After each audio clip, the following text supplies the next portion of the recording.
Welcome to our series, MITS Celebrating Excellence.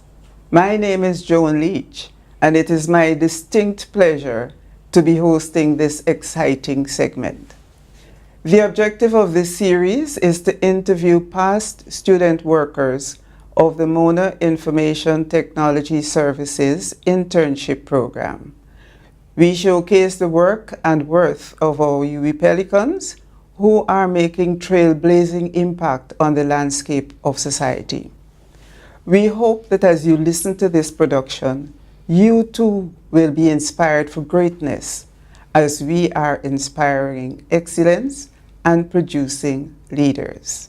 Today we will be featuring Krystal Bruce, who joined the MITS Internship Program in August 2014 while pursuing her Bachelor's of Science degree in Psychology with a minor in education.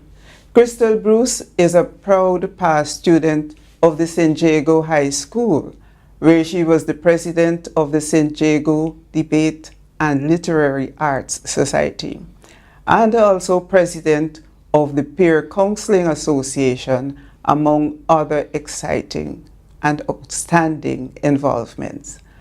While pursuing her studies at the University of the West Indies, Krystal became an active member of the Psychological Students Association of the UWI. She was awarded the UWI Psychology Students Association Outstanding Member Award in 2016 and also a Gold Status Member Award from the same association in 2015. Krystal was recognized as the MITS User Support Services Student Worker of the Year 2016-17 and the UWI MITS User Support Services Team Leader of the Month 2016. We will now meet the dynamic Krystal Bruce. Thank you for having me, Mrs. Leach. It's my pleasure being here. You are so welcome, and I know MITS welcomes you into their organization. Thank you.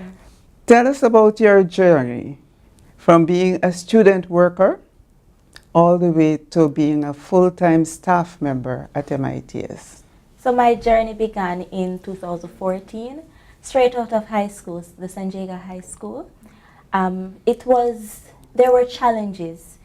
At this stage, I was learning not only how to manage university life, not only how to manage the work world, but also managing adulthood. There were challenges, but what I learned is that adapting. You need to be adaptable and trainable wherever you go and in whatever you do. Be receptive to corrections and learn from persons who are there to guide you. Transitioning into a staff member from a student member, I had to relearn the whole process of adaptation. But I had individuals within the organization who understood me as an individual, and their main aim was to build me.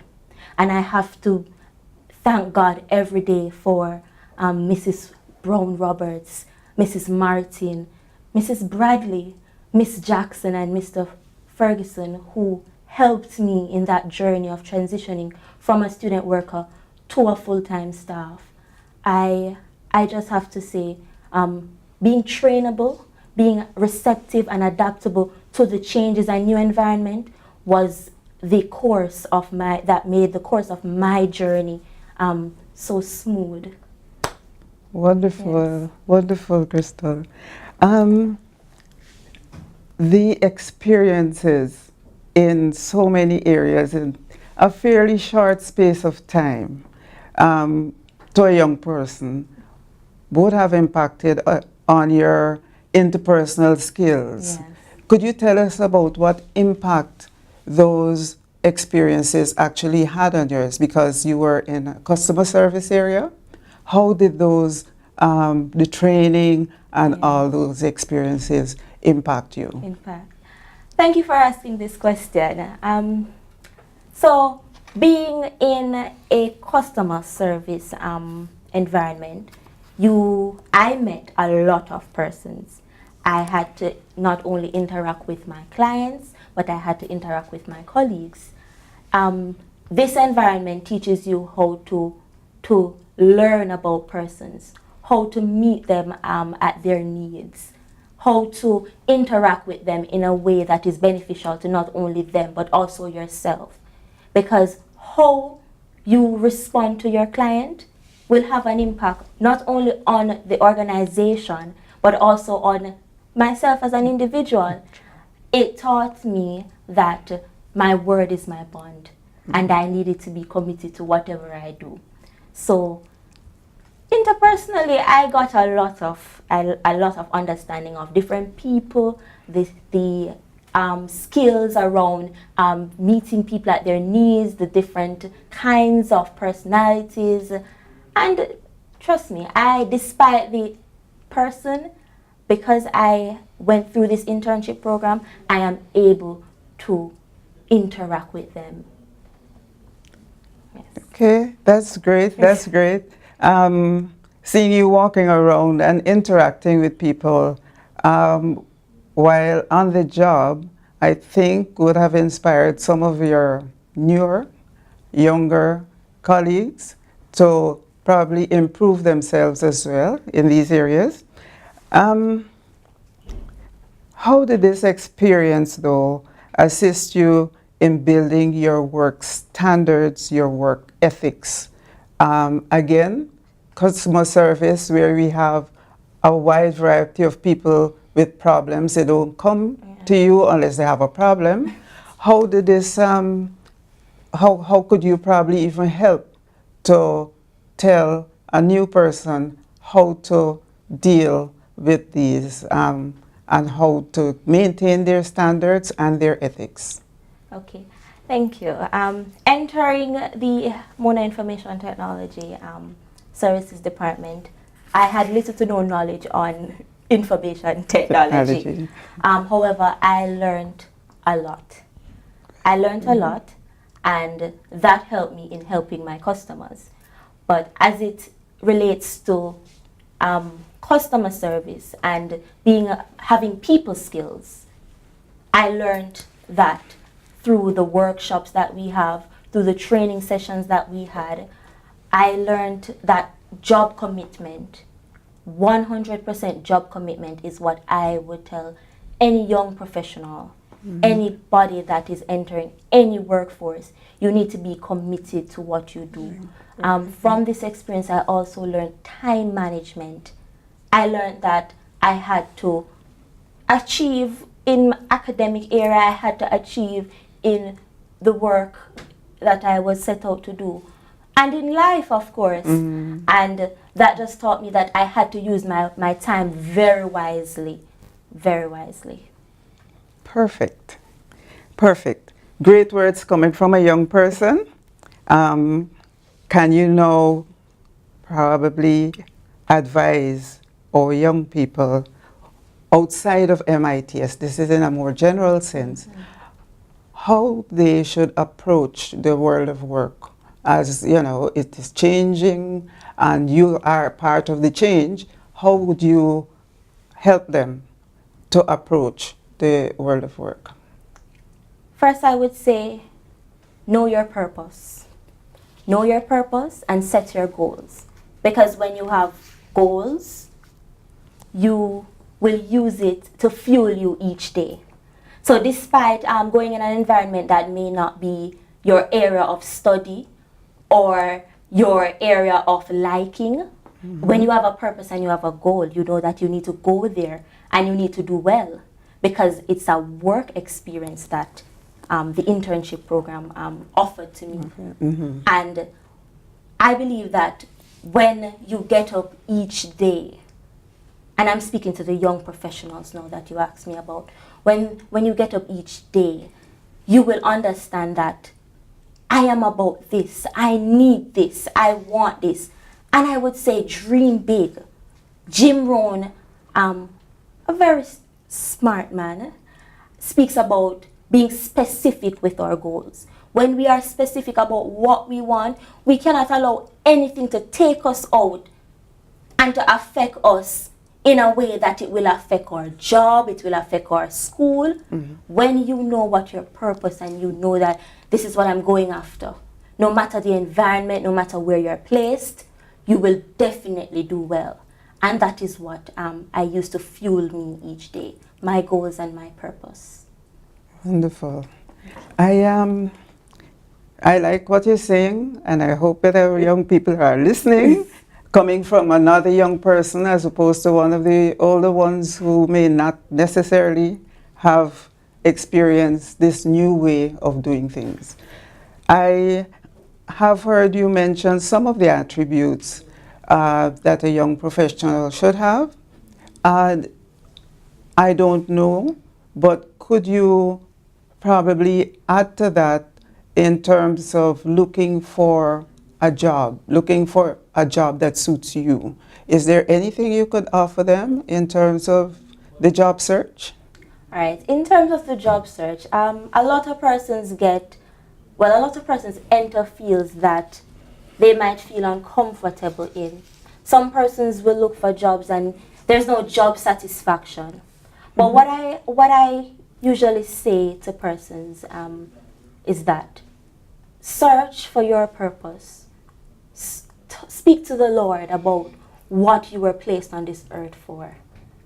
And try to build that. Try to develop yourself. Find things that add value to yourself. I went to the St. Catherine Primary School, and I also have to give credit to them for the person I had become. My teacher saw a seed in me around helping persons, and she helped me to develop this seed. This is exactly what Jesus talked when he talked about the parables, when he said you get a talent, you don't bury it.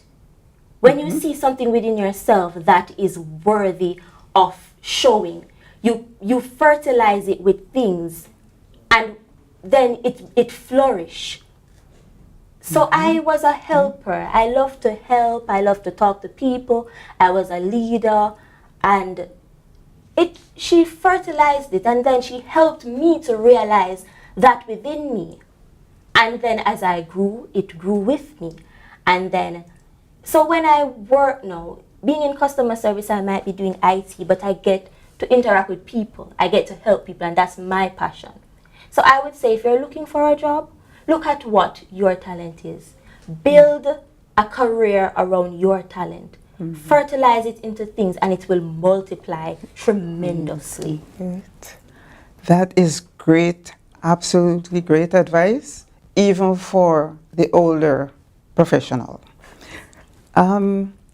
You speak with such passion on so many issues, including your faith, which is brilliant.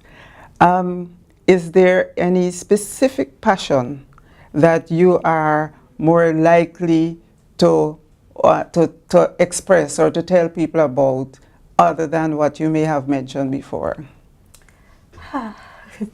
My main passion is to help people, as I mentioned before.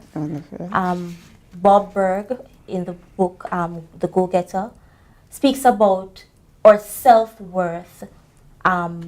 Your self-worth determines how much you give in value more than what you get in payment.